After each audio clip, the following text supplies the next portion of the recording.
राज्यातून एक महत्त्वाची अपडेट हाती येते। मुख्यमंत्री देवेंद्र फडणवीस यांनी राज्यपाल CP राधाकृष्णन यांची भेट घेतलेली आहे। राधाकृष्णन यांना नुकतीच उपराष्ट्रपती पदासाठी उमेदवारी जाहीर झाली आणि त्यानंतर आता मुख्यमंत्री देवेंद्र फडणवीस हे त्यांच्या भेटीसाठी पोहोचले।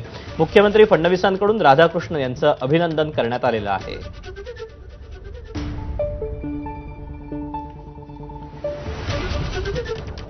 तेव्हा उपराष्ट्रपती जगदीप धनखड यांनी प्रकृतीच्या कारणास्तव राजीनामा दिल्यानंतर आता उपराष्ट्रपती पदाची निवडणूक पार पडते आणि यासाठी एनडीएकडून CP राधाकृष्णन यांच्या नावाची अधिकृतपणे घोषणा करण्यात आलेली आहे। भाजपचे राष्ट्रीय अध्यक्ष JP नड्डा यांनी ही घोषणा केली। सध्या CP राधाकृष्णन हे महाराष्ट्राचे राज्यपाल म्हणून जबाबदारी सांभाळतात आणि अशातच आता मुख्यमंत्री देवेंद्र फडणवीस हे त्यांचं अभिनंदन करण्यासाठी राजभवनावर भेटीसाठी पोहोचले होते।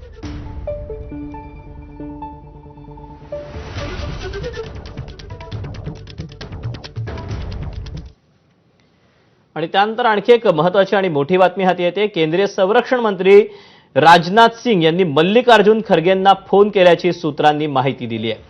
दरम्यान हा फोन नेमका कशासाठी गेलेला आहे, काय नेमके घडामोडी पडद्याच्या पाठीमागे घडतायत हे पाहणं महत्त्वाचं असणार आहे।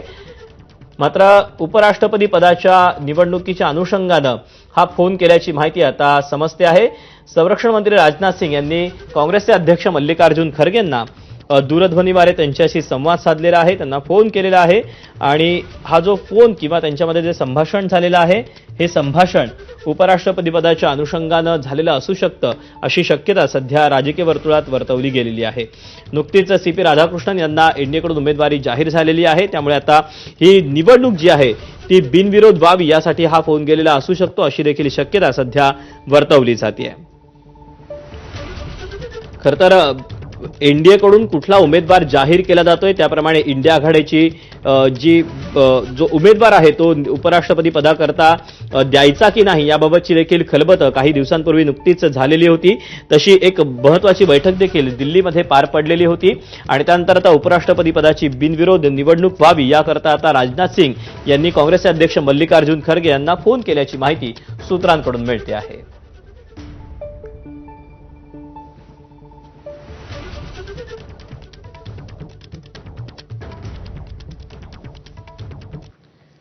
आणि या सगळ्या पार्श्वभूमीवर आणखी एक महत्त्वाची बातमी हाती येते। इंडिया आघाडीची उद्या महत्त्वाची बैठक पार पडणार आहे।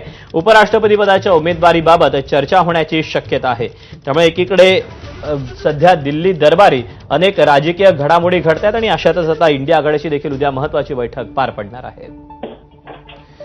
याच अनुषंगाने आपण दिल्लीतले अपडेट जाणून घ्या। सोमेश कुलगे आपल्यासोबत आहे। सोमेश, नक्कीच दीपक, आजच जी माहिती मिळते त्यानुसार जेव्हा एनडीएने CP राधाकृष्णन यांना आपलं उपराष्ट्रपती पदाचं उमेदवार ठरवले त्यानंतर एनडीएकडून स्वतः फोन करण्यात आला राजनाथ सिंग यांच्या माध्यमातून खरगे यांना की ही निवडणूक बिनविरोध व्हावी। खरगेंनी म्हटलंय की इंडिया आघाडीच्या नेत्यांसोबत आम्ही चर्चा करून याविषयीचा निर्णय घेऊ आणि उद्या इंडिया आघाडीचे नेते देखील एकत्र भेटणार आहेत। सकाळी 10:15 वाजता यांची बैठक होणार आहे आणि या बैठकीमध्ये उपराष्ट्रपती पदाचा उमेदवार कोण असतील किंवा कशा पद्धतीने ही निवडणूक बिनविरोध होऊ द्यायची आहे का या अनुषंगाने देखील कदाचित चर्चा ही उद्या इंडिया आघाडीच्या बैठकीमध्ये होऊ शकते। यासोबतच राजनाथ सिंग यांनी देखील मल्लिकार्जुन खरगेंना दूरध्वनीद्वारे फोन करून काही संपर्क साधलाय असं देखील समजतं। याबद्दल काही कळू शकलंय का? हो दीपक, कारण सत्ताधाऱ्यांचा प्रयत्न आहे की उपराष्ट्रपतींची निवडणूक बिनविरोध व्हावी आणि शक्यतो विरोधी पक्षांनी कुठला उमेदवार देऊ नये।